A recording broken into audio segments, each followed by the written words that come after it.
gjykata kushtetuese ka marrë vetëm vendim që mund të merrte.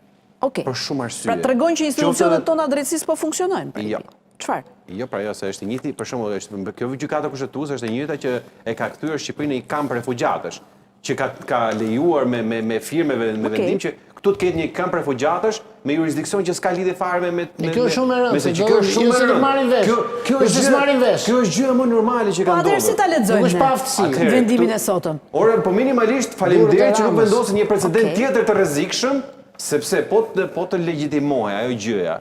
Aty mendoj që ka dy goditje. Goditjen më të madhe, personalisht mendojnë aty, e ka marrë presidenti i Republikës. Nuk po merr me emrin. Po presidenti i Republikës praktikisht aty është kapur në shkelje antikushtetuese. Dhe minimalisht sot opozita do të nisi nesër praktikat për një impeachment për presidentin, sepse ka marrë një akt antikushtetues dhe këtë e ka vlerësuar gjykata kushtetuese të tillë, sepse aty kemi dy akte.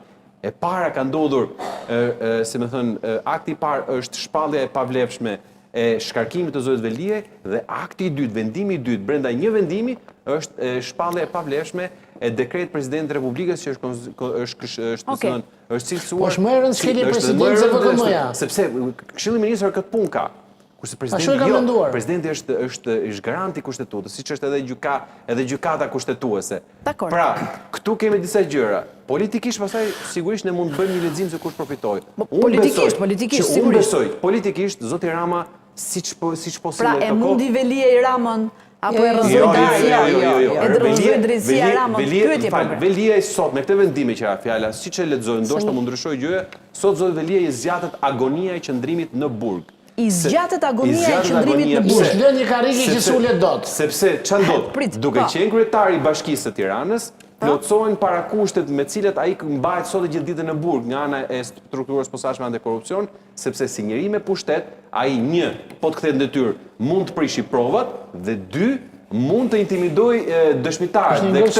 Dhe kjo tashmë nuk është vetëm një perceptim i gjykatës i SPAK-ut, por është një fakt që zoti Velia e konfirmoi me përgjimet që u mblodhen gjatë kohës kur ai ishte në paraburgim, pra të përgjimet e famshme që dole atëherë. Aty u tregua edhe një vullneti i tij që ai donte të intimidonte gjyqtarët, të intimidonte prokurorin dhe të prishte provat sepse e ka fuqinë si kryetar bashkie. Pra ti thua Bledi, asnjë ndikim s'do ketë tek Erion Veli ky vendim i gjykatës kushtetuese. I rëndohet pozita, e vetmi gjë që ai mund të përfitojë nga kjo nga ana tjetër. Ç'a ndodh? Duke qenë kryetari i Bashkisë Tiranës, ai do bëj pa diskutim, do bëj rekursin e tij për masën e sigurisë në Strasburg. Dhe kur je zyrtar i lartë, masa përshpejtohet dhe marrja në shqyrtim me masës nga Strasburgu ka prioritete. Kemi diskutuar të praktikë. Por që për momentin zoti Velia me këto kushte jo vetëm që nuk shpëton, po i rëndohet burgu, por ruan si më thon autonominë. Megjithatë, një fitore morale a e ka arritur Velia? Patjetër, ai për mendimin e vetëm gjë e rebus që duhet kuptuar tani është nëse ky